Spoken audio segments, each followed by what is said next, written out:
നമസ്കാരം. 2014 നരേന്ദ്രമോദി സർക്കാർ അധികാരത്തിൽ വന്നതിന് ശേഷം നമ്മളൊന്ന് എടുത്ത് പരിശോധിച്ചു കഴിഞ്ഞാൽ ഓരോ സംസ്ഥാനത്തെയും BJPയുടെ കാര്യകർത്താക്കളുടെ അല്ലെങ്കിൽ BJPയുടെ സംസ്ഥാന അധ്യക്ഷന്മാരുടെ ഒരു പ്രവർത്തന രീതി എടുത്ത് നോക്കിക്കഴിഞ്ഞാൽ ഒരേ ഒരു പേര് മാത്രമേ നമ്മൾക്ക് ഏറ്റവും മുന്നിൽ നിൽക്കുന്ന ഒന്നായിട്ട് കാണാൻ സാധിക്കുകയുള്ളൂ. അത് തമിഴ്നാടിൻ്റെ BJP അധ്യക്ഷനായിട്ടുള്ള അണ്ണാമലയാണ്. ബാക്കി സംസ്ഥാനങ്ങളിലെ മുഴുവനും പ്രവർത്തകരുടെയും കാര്യകർത്താക്കളുടെയും ഒരു ലിസ്റ്റ് എടുത്ത് നോക്കിക്കഴിഞ്ഞാൽ അണ്ണാമലൈ എന്ന് പറയുന്ന ഒരു സംസ്ഥാന അധ്യക്ഷൻ അദ്ദേഹത്തിൻ്റെ ഒപ്പം നിൽക്കാൻ പറ്റുന്ന ആരും തന്നെ ഇന്ന് ഇന്ത്യ മഹാരാജ്യത്ത് ഇരിക്കുന്നില്ല എന്ന് തന്നെ നമുക്ക് വേണമെങ്കിൽ പറയാൻ സാധിക്കും. കാരണം അത്രത്തോളം BJP എന്ന് പറയുന്ന ഒരു രാഷ്ട്രീയ പ്രസ്ഥാനത്തിന് തമിഴ്നാട് പോലെയുള്ള ഒരു സംസ്ഥാനത്ത് അവിടെ ഇവിടെയും മാത്രമാണ് ശക്തി ഉണ്ടായിരുന്നത്.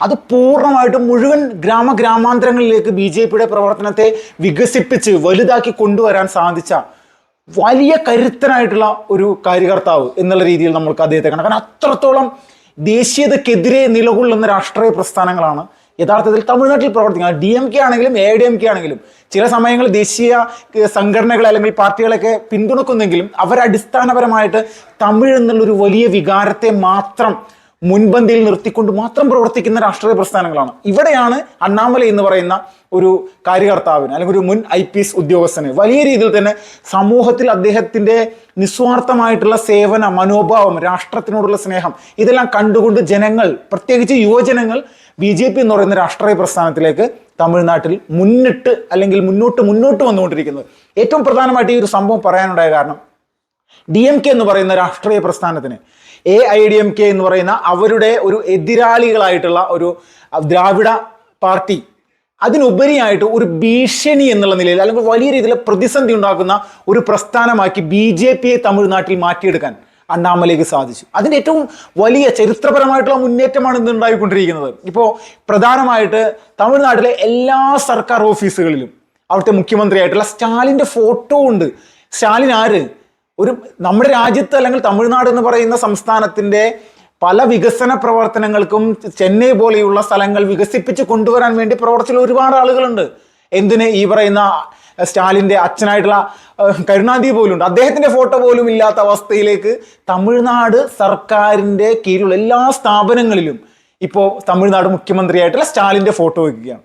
അപ്പോൾ BJPയുടെ സംസ്ഥാന അധ്യക്ഷൻ എടുത്ത വഴിക്കൊരു വലിയ രീതിയിലൊരു സംഭവം പറയുകയുണ്ടായി. അങ്ങനെയാണെങ്കിൽ സർക്കാർ ഓഫീസുകൾ മുഴുവൻ സ്റ്റാലിൻ്റെ ഫോട്ടോ ഇരിക്കുന്നുണ്ടല്ലോ. അപ്പോൾ ഒരു കാര്യം ചെയ്യും, നിങ്ങൾ ബീവറേജിലും ബാറുകൾ പോട്ടെ, ബീവറേജ് സർക്കാരിൻ്റെ കീഴിലുള്ള ബീവറേജുകളിൽ കൂടി സ്റ്റാലിൻ്റെ ഫോട്ടോ നിങ്ങൾ വെക്കൂ എന്നുള്ള രീതിയിലേക്കുള്ള പ്രസ്താവന നടത്തി. നിങ്ങൾ വെച്ചില്ലെങ്കിൽ ഞങ്ങൾ വെക്കും എന്നുള്ള രീതിയിലേക്ക് ഇപ്പം മഹിളാ മോർച്ചയുടെ തമിഴ്നാട്ടിലെ കാര്യകർത്താക്കൾ, ഓരോ പ്രാദേശിക കാര്യകർത്താക്കൾ അവിടെ വന്നുകൊണ്ട് ഓരോ ബീവറേജിൻ്റെ മുന്നിൽ വന്നുകൊണ്ട് എന്താ ചെയ്യുന്നത്?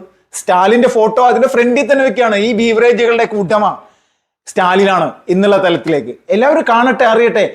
അപ്പൊ നമ്മൾ ചിന്തിച്ച് നോക്കണം, അദ്ദേഹത്തിന്റെ പ്ലാനിങ് അല്ലെങ്കിൽ ജനങ്ങളുടെ ഇടയിൽ ശ്രദ്ധേയമായിട്ടുള്ള സംഘടനാ പ്രവർത്തനം എങ്ങനെയാണ് നടത്തേണ്ടത്. ഇതാണ് യഥാർത്ഥത്തിൽ അണ്ണാമലൈ IPS അല്ലെങ്കിൽ അണ്ണാമലൈ കുപ്പുസ്വാമി എന്ന് പറയുന്ന ഒരു സാധാരണ ഒരു കർഷകന്റെ മകനായി വളർന്നു വന്ന് വായിൽ സ്വർണ്ണക്കരണ്ടി കൊണ്ടുവന്നത് അല്ലെങ്കിൽ രാഷ്ട്രീയ പാരമ്പര്യമില്ല. BJP എന്ന് പറയുന്ന രാഷ്ട്രീയ പ്രസ്ഥാനത്തിന് ശക്തിയും ഉണ്ടായിരുന്നില്ല തമിഴ്നാട്ടിൽ. അതിനൊക്കെ വലിയ മാറ്റമുണ്ടായി. പാർലമെന്റ് തിരഞ്ഞെടുപ്പിൽ എന്താണ് തമിഴ്നാട്ടിൽ സംഭവിച്ചത് ശ്രദ്ധിക്കുന്നില്ലെങ്കിൽ അത് മനസ്സിലാക്കണം. അത് കണ്ടുകൊണ്ട് നമ്മുടെ നാട്ടിലുള്ള BJPയുടെ കാര്യകർത്താക്കൾ പഠിച്ച് മുന്നോട്ട് തന്നെ പോകണം.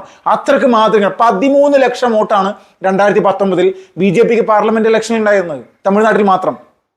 അത് 80 ലക്ഷത്തിലേക്ക് ഉയർത്താൻ അണ്ണാമലയ്ക്ക് സാധിച്ചു എന്ന് പറഞ്ഞു കഴിഞ്ഞാൽ അദ്ദേഹത്തിൻ്റെ ഒരു കാഴ്ചപ്പാട്, പ്രവർത്തന മികവ് എത്രത്തോളമാണ്. ഇവിടെയാണ് നമ്മൾ മനസ്സിലാക്കേണ്ടത്.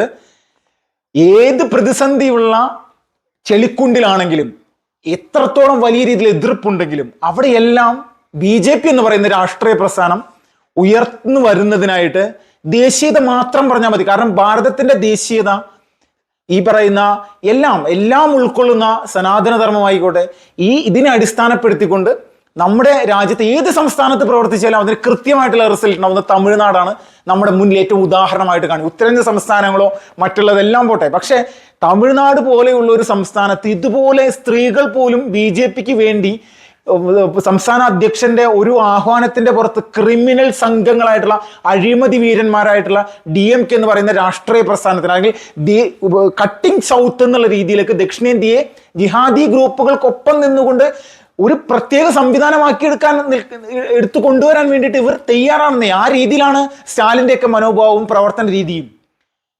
ആ തലത്തിലേക്ക് തമിഴ്നാട് എന്ന് പറയുന്ന ഒരു സംസ്ഥാനത്തെ കൊണ്ടുപോയി എത്തിക്കാൻ വേണ്ടിയിട്ട് യഥാർത്ഥത്തിൽ സ്റ്റാലിൻ നിരന്തരമായിട്ട് ശ്രമിക്കുകയാണ്. അപ്പൊ അവിടെയാണ് അണ്ണാമലൈ കുപ്പുസ്വാമി എന്ന് പറയുന്ന ഒരു BJPയുടെ സംസ്ഥാന അധ്യക്ഷൻ പറയുമ്പോൾ സ്ത്രീകൾ മുന്നോട്ട് വന്നുകൊണ്ട് സ്റ്റാലിനെതിരെ നിലകൊള്ളുന്നത്. ഇപ്പോൾ കഴിഞ്ഞ ഈ അടുത്ത കുറച്ച് മാസങ്ങൾക്ക് മുന്നാണ് തമിഴ്നാട്ടിലെ പ്രധാനപ്പെട്ട സിനിമാ താരമായിട്ടുള്ള സൂപ്പർ സ്റ്റാർ ആയിട്ടുള്ള വിജയ് പുതിയൊരു രാഷ്ട്രീയ പാർട്ടി രൂപീകരിച്ചത്. രാഷ്ട്രീയ പാർട്ടി രൂപീകരിച്ച ഉടൻ തന്നെ വിജയ് ചെയ്യുന്ന പരിപാടി എന്താണ്? അവിടെ പോയിട്ട് ഒരു പ്രത്യേക മത ന്യൂനപക്ഷത്തെ പ്രീണിപ്പിക്കുക എന്നുള്ള നയം മാത്രമാണ്. ഇതല്ലാതെ എന്ത് നയമാണ് ഈ പറയുന്ന തമിഴ്നാട്ടിലെ രാഷ്ട്രീയ പ്രശ്നം? ഇവർ പറയുന്ന പ്രാദേശികവാദത്തോടൊപ്പം തന്നെ പ്രത്യേക മതവിഭാഗങ്ങളെ പ്രീണിപ്പിക്കാൻ വേണ്ടിയിട്ടുള്ള മനോഭാവം നിരന്തരമായിട്ട് ചെയ്യുക. ഇതല്ലാതെ മറ്റൊരു ഓപ്ഷൻ ഇവരെ മുന്നിലില്ല എന്നുള്ളതാണ് നമ്മൾ ചിന്തിക്കുന്നത്. 80% മുകളിൽ ഹിന്ദു ജനസംഖ്യയുള്ള ഒരു സംസ്ഥാനമാണ് തമിഴ്നാട്. അപ്പോൾ ഇവരെന്തിനു വേണ്ടിയിട്ടാണ് ഇതുപോലെയുള്ള കാഴ്ചപ്പാടോടുകൂടി ഇങ്ങനെ കാര്യങ്ങൾ ചെയ്യുന്നത്? ഇവിടെ ഇഫ്താർ സംഗമം നടത്തുന്നതോ മറ്റൊന്നുമല്ല ഇവിടുത്തെ പ്രശ്നം. അതെല്ലാവരും പങ്കെടുക്കുന്നത് നടക്കുന്നതുമാണ്. പക്ഷേ ഇതിലൊരു പ്രത്യേക ഒരു ആസൂത്രണം, വോട്ട് ബാങ്കിന് വേണ്ടിയിട്ടുള്ള ഒരു ആസൂത്രണം നടത്തുകയാണ്.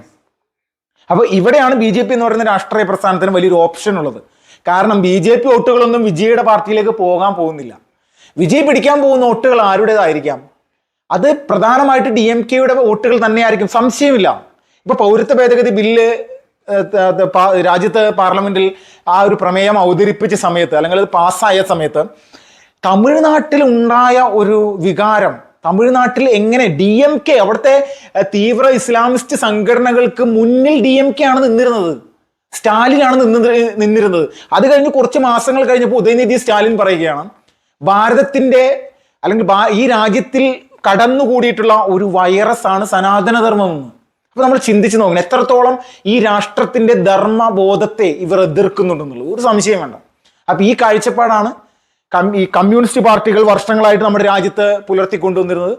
അവർ നശിച്ച് നാരായണക്കല്ലായി. അതിനോടൊപ്പം തന്നെ കോൺഗ്രസും ഇത് പുലർത്തിക്കൊണ്ടുവന്നു. അതിന് കോൺഗ്രസിനെ അവസാനത്തെ ശവക്കല്ലറയിൽ മാണിയടിക്കാൻ വേണ്ടിയുള്ള ഒരു പ്രസ്താവന നരേന്ദ്രമോദി ഇറക്കിയത് ഇന്ത്യ മഹാരാജ്യത്ത് കോൺഗ്രസ് മുക്ത ഭാരതം എന്നുള്ള രീതിയിലേക്കായിരിക്കണം നമ്മുടെ പ്രവർത്തനം. അങ്ങനെയാകണം നമ്മുടെ രാജ്യത്തെ ജനങ്ങൾ പ്രവർത്തിക്കേണ്ടതെന്ന്. അവർ സനാതനധർമ്മത്തെയും ഭാരതീയ സംസ്കൃതിയെയും എതിർക്കുക, ഭീകരവാദികൾ നമ്മുടെ രാഷ്ട്രത്തിൽ സ്ഫോടന പരമ്പരകൾ നടത്തുന്ന സമയത്ത് മൗനം പാലിക്കുക, ഇതൊക്കെയായിരുന്നു കലാപരിപാടികൾ. 2014 മുന്നേ നമ്മുടെ രാജ്യത്ത് ഭീകരവാദ ഗ്രൂപ്പുകൾ, സിമി അടക്കമുള്ള ഗ്രൂപ്പുകൾ സ്ഫോടനം നടത്തുന്ന സമയത്ത് ഇവരെന്താണ് ചെയ്തിരുന്നത്? ചില മതപണ്ഡിതന്മാർ വന്ന് കുറച്ച് ചെറുപ്പക്കാരെ അറസ്റ്റ് ചെയ്യുന്ന സമയത്ത് അയ്യോ ഞങ്ങൾ മതത്തിനെ അധിക്ഷേപിക്കുന്നേ, ഞങ്ങൾ ചെറുപ്പക്കാരെ നശിപ്പിക്കുന്നേ, ഞങ്ങൾ സമൂഹത്തിൽ നിന്ന് ഒറ്റപ്പെടുത്താൻ നോക്കുന്നേ, ഇതൊക്കെ പറഞ്ഞ സമയത്ത് മുട്ടുകുത്തി നിന്ന് ഇവർക്ക് മുന്നിൽ ഈ പ്രത്യേക മത ന്യൂനപക്ഷത്തിന്റെ വോട്ടിന് വേണ്ടി മുട്ടുകുത്തി ഇഴഞ്ഞ ആളുകളാണ് കോൺഗ്രസ്സുകാർ. അതുകൊണ്ട് അവരുടെ നാശം അത് പൂർണ്ണമായിട്ടും നമ്മുടെ രാജ്യം കണ്ടു. ഇതേ സിറ്റുവേഷനിലേക്ക് തമിഴ്നാട്ടിലെ DMK എന്ന് പറയുന്ന രാഷ്ട്രീയ പ്രസ്ഥാനത്തിന്റെ സംവിധാനങ്ങളും പൂർണ്ണമായിട്ടും പോവുകയാണ്. ഇതാണ് BJP എന്ന് പറയുന്ന രാഷ്ട്രീയ പ്രസ്ഥാനം തമിഴ്നാട്ടിൽ വലിയ രീതിയിൽ ഉയർച്ച വരികയാണ്, സംശയം വേണ്ട. അതിനുള്ള വലിയ പോരാട്ടമാണ് ഓരോ ദിവസവും. മെമ്പർഷിപ്പ് BJPയുടെ ക്യാമ്പയിൻ പോലും എടുത്തു നോക്കിക്കഴിഞ്ഞാൽ ദിനം പ്രതി വർദ്ധിച്ചു വരുന്ന രീതിയിലേക്കുള്ള കാഴ്ചകൾ നമ്മൾക്ക് കാണാൻ സാധിക്കും. ഇതൊരു നിസ്സാരമായിട്ടുള്ള ഒരു സംഭവമല്ല. ദക്ഷിണേന്ത്യയിൽ BJPയുടെ ഒരു നിർണായകമായ ശക്തി കേന്ദ്രമായിട്ട് തമിഴ്നാട് വരാനിരിക്കുന്ന സമയങ്ങൾ മാറും. അതിൽ ഒരു വലിയ രീതിയിലുള്ള ഒരു മുന്നേറ്റം അത് ഈ പറയുന്ന അണ്ണാമലൈ കുപ്പുസ്വാമി എന്ന് പറയുന്ന ഒരു മുൻ IPS ഉദ്യോഗസ്ഥന്റെ വലിയ പോരാട്ട വീര്യത്തിന്റെ ഭാഗമായിട്ട് തന്നെയായിരിക്കും എന്നുള്ളതിൽ ഒരു തർക്കമില്ല.